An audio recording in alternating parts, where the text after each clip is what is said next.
இயேசுவின் இனிதான நாமத்தில் உங்களை வாழ்த்துகிறேன். இந்த நம்முடைய ஆவிக்குரிய சிந்தனைக்காக லூக்காவின் சுவிசேஷம் 10ஆம் அதிகாரம் 29ஆம் வசனத்தை நான் வாசிக்கிறேன். அவன் தன்னை நீதிமான் என்று காண்பிக்க மனதாய் இயேசுவை நோக்கி, எனக்கு பிறன் யார் என்று கேட்டான். ஒருவன் தன்னை நீதிமான் என்று சொல்லி காண்பிக்க இயேசுவை பார்த்து, எனக்கு பிறன் யார், அதாவது who is my neighbor என்று சொல்லி கேட்கிறான். இயேசு ஒரு உவமையை சொல்லுகிறார். எருசலேமிலிருந்து ஒருவன் எரிகோக்கு புறப்பட்டு போகும்போது கல்லர் கையில மாட்டிக்கொண்டான். அந்த கல்லர்கள் என்ன பண்ண, அவனை வந்து ஃபுல்லா வஸ்திரத்துல உறிஞ்சி அடித்து குற்று இராத்திக்கு போட்டு போயிடான். செத்துட்டு இருக்கிற ஒரு நிலைமை.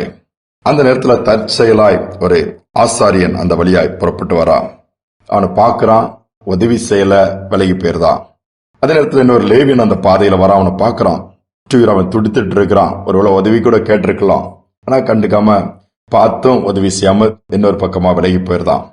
அடுத்து அப்படியே இருக்கும் பொழுது சமாரியன் ஒருவன் பிரயாணம் அந்த வழியா வரும்போது அவனை பார்த்து மனதுருகி கிட்ட வந்து அவனுடைய காயங்கள் எல்லாம் எண்ணெயும் திராட்சை சத்தியம் வார்த்து காயங்களை கட்டி அவனை தன்னுடைய சுய வாகனத்தின் மேல ஏற்றி அங்க ஹாஸ்பிட்டல் கொண்டு போய் அவனை பராமரிக்கிறான். மறுநாள் தான் புறப்படும் போது 2 பணத்தை எடுத்து பராமரிக்கிறவன்கிட்ட கொடுத்து ட்ரீட்மெண்ட் கொடுத்து இவனை பார்த்துக்கோ, அதிகமா என்ன தேவைப்பட்டுச்சுன்னா நான் திரும்பி வரும்போது தரேன்னு சொல்லி கொடுத்துட்டு போறான்.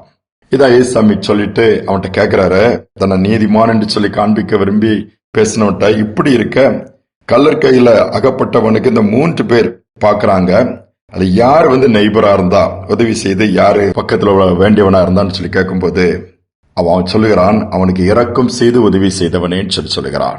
அதனால அவனை பார்த்து நீயும் போய் அந்த சமாரியன் செய்த மாதிரி செய்யுங்கிறாரு. அதான் நிறைய இடத்துல நல்ல சமாரியன் சொல்லுவோம். நல்ல சமாரியம் அந்த ஓமைன்னு சொல்லிட்டு இன்னைக்கு இந்த உலகத்துல இந்த நாட்கள்ல நிர்பந்தமான சூழ்நிலை பார்க்க முடிகிறதா? நாமும் கடந்து போறோம், அநேக பாதையில கஷ்டப்படுறவங்களை பார்க்கிறோம். அப்படியே நமக்கு எதுக்கு பாவம்னு அநேக நேரம் விலகி போயிருந்தோம். உதவி கேட்டவங்களுக்குள்ள உதறிட்டு தான் போறோம். ரொம்ப ரேர் உதவி செய்யறது கூட்டங்கள். இன்னைக்கு அப்படி ஆயிடுச்சு மனிதனுடைய பாவங்கள் எல்லாம். இருந்தும் கொடுக்க யோசிக்கிற கூட்டங்களும் பெருகிடுச்சுது. ஆண்டவர் என்ன எதிர்பார்க்கிறார்?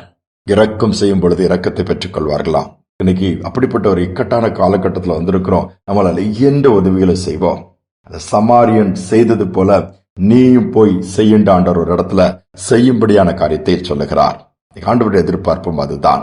இயேசுவும் அதைத்தானே செய்தார். பூமியில் இருக்கும் பொழுது நன்மை செய்கிறவராகவே சுற்றி திரிந்தாராம்.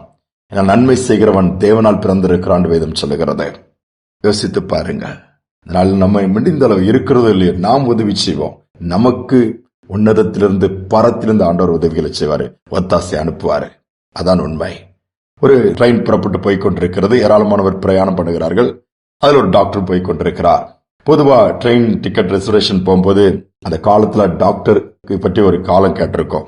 அதுல மருத்துவத்துக்கு படித்தவங்க பிரயாணம் பண்ண நேரம் அவங்க டிக்கெட்ல அதை மென்ஷன் பண்ணும்போது அவங்களுடைய நம்பர் கேட்டிருக்கோம், போன் நம்பரும் கொடுத்திருப்பாங்க. ஏன்?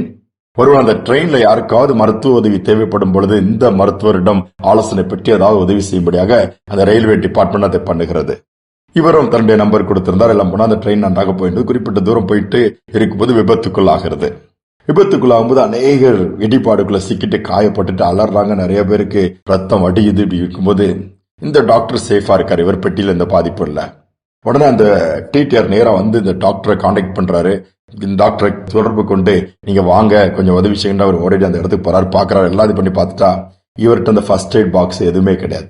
ஐயோ என் கையில இப்போ ஒண்ணுமே இல்லையா, நான் இந்த ஃபர்ஸ்ட் எய்டு கிட்ட அப்படியே எடுத்துட்டு வந்திருந்தா கொஞ்சம் பேராவது நான் ரெடி பண்ணிருக்க முடியுமா, இந்த ப்ளீடிங்கை ஸ்டாப் பண்ணிருக்க முடியுமா, அடுத்த ஃபர்ஸ்ட் எய்ட் கொடுத்து மேல் சிகிச்சைக்கு நான் அனுப்பியிருக்க முடியுமான்னு ரொம்ப ஃபீல் பண்ணாராம்.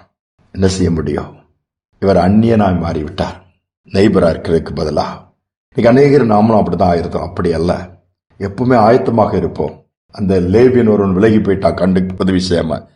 ஆசாரியன் விலகி போயிடானா அந்த சமாரியன் பாருங்க, அவன் கையில ஃபர்ஸ்ட் எய்ட் கொடுக்கிற அளவுக்கு வச்சிருக்கிறான். அவன் பிரயாணம் பண்ணி அவன் வேலையா போறான். ஆனாலும் போகிற வழியில யாருக்காவது உதவி தேவைப்பட்டால் செய்வதற்கு இது பயனுள்ளதாக இருக்குமேண்டே. நம்முடைய பிரயாணங்கள் எப்படி இருக்கிறது? நம்முடைய பார்வை எப்படி இருக்கிறது? நாம் எப்படி காரியங்களை செய்யறோம்? கொஞ்சம் யோசித்து இந்த கடைசி நாட்கள்ல நம்மளால எந்த உதவிகளை செய்வோம். பரலோகத்தின் தேவன் அதை பார்த்து நமக்கு உதவிகளை கொடுத்து ஒத்தாசை கொடுத்து உயர்த்தி வைப்பார். ஜெபிப்போமா. எங்கள் அன்பின் தகப்பனே, இந்த புதிய நாள் காலை நேரத்தில் நம்முடைய சமூகத்தில் வந்திருக்கிறோம்ப்பா. நாங்க என்ன செய்யணும், எப்படி செய்யணுங்கிறதெல்லாம் நீங்க எதிர்பார்த்து அழகா வேதத்திலே எழுதி வைத்திருக்கிறீங்க, பேசி வைத்திருக்கிறீங்கப்பா. நாங்கள் இந்த நாட்கள்ல எங்களை நீதிமான்கள் நாங்க நல்லவங்க மாதிரி காட்டிக்கொள்றதை காட்டிலும் எங்களால் முடிந்த நல்ல காரியங்களை செய்யும்படியா நீங்க எதிர்பார்க்கிறீங்க, செயலில் காண்பிக்கும்படியா எதிர்பார்க்கிறீங்கப்பா. இந்த நாட்டில் அப்படிப்பட்ட ஒரு இருதயத்தை தாங்க, மற்றவர்களுக்கு உதவி செய்யத்தக்கதாய் கஷ்டப்படுகிறவங்க, துன்பப்படுறவங்க, வேதனைப்படுறவங்க, நெருக்கத்தில் இருக்கிறவங்க, தேவையோடு இருக்கிறவங்கள அவங்களுக்கு தைரியம் கொடுத்து தட்டி கொடுத்து சோர்ந்து போகாதுங்க, கர்த்தர் நடத்துவார், எங்களால் முடிந்தது நாங்க செய்யறோம்னு சொல்லி உதவி செய்யத்தக்கதான அப்படிப்பட்ட ஒரு இறுதி எங்களுக்கு உண்டாகட்டும் அப்பா.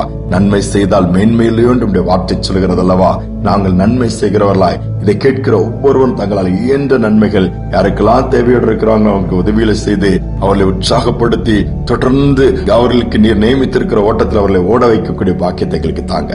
ஒவ்வொருவரும் நினைவு கூறுங்க. துதிகனமே ஏற்றுக்கொள்ளும் இயேசு நாமத்தில் பிதாவே, ஆமேன் ஆமேன். முடிந்தளவு நாம் நன்மை செய்வோம், மேன்மை கர்த்தர் கொடுப்பார். நாம் நிச்சயமாகவே ஆண்டவர் சொன்னது மாதிரி அவருடைய வார்த்தையை நிறைவேற்றுகிறவர்களாய் மாறிவிடுவோம். இந்த சிந்தனையோடு இந்த நாளை தொடர்வோம். மீண்டுமாய் நாளை தினம் சந்திப்போம்.